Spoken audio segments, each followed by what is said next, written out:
Assalamualaikum warahmatullahi wabarakatuh. Nama saya Siti Nur Hasanah dengan NIM 1814-2008 dari Perbankan Syariah A semester 4. Di sini saya akan menjawab beberapa pertanyaan sebagai tugas UAS Manajemen Pengawasan Bank dan Lembaga Keuangan Syariah. Adapun pertanyaannya sebagai berikut. Tujuannya adalah melakukan kerjasama dan harmonisasi dalam pengawasan perbankan secara internasional.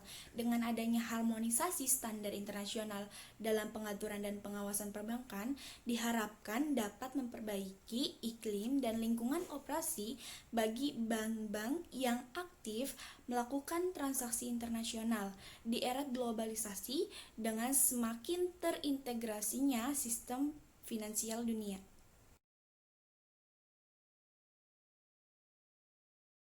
Menurut sumber yang diolah oleh Carl Johan Lindgren, Indonesia mulai menghadapi masalah perbankan yang signifikan yaitu pada tahun 1992 dengan indikasi kredit bermasalah yang terkonsentrasi pada bank-bank pemerintah sejumlah lebih dari 25% dari total kredit pada tahun 1993.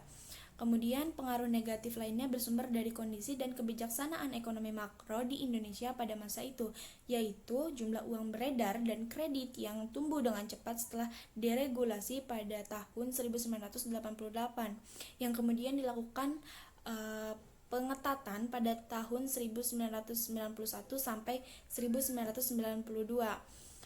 Kemudian terjadi arus masuk modal jangka pendek mempersulit manajemen moneter.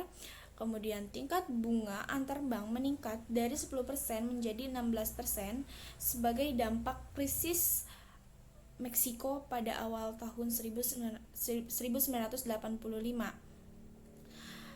Kemudian ada 3 faktor yang memiliki keterkaitan dan harus benar-benar diperhatikan, yaitu yang pertama, kualitas manajemen bank, terutama melakukan manajemen risiko. Maksudnya adalah sebagai lembaga intermediasi keuangan yang berbasis kepercayaan, manajemen risiko sangat penting dalam dunia perbankan untuk menekan terjadinya kerugian akibat risiko maupun memperkuat struktur kelembagaan.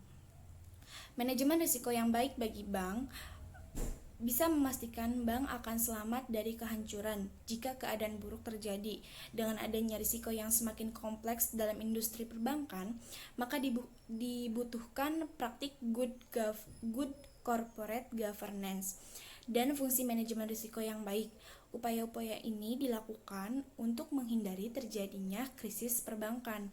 Yang kedua yaitu kondisi dan kebijaksanaan ekonomi makro.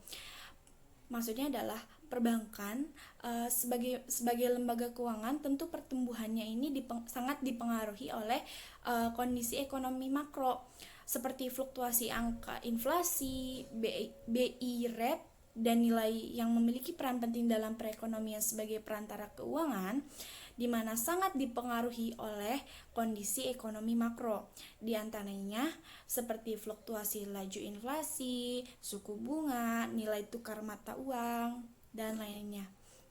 Yang ketiga yaitu efektivitas pengawasan bank.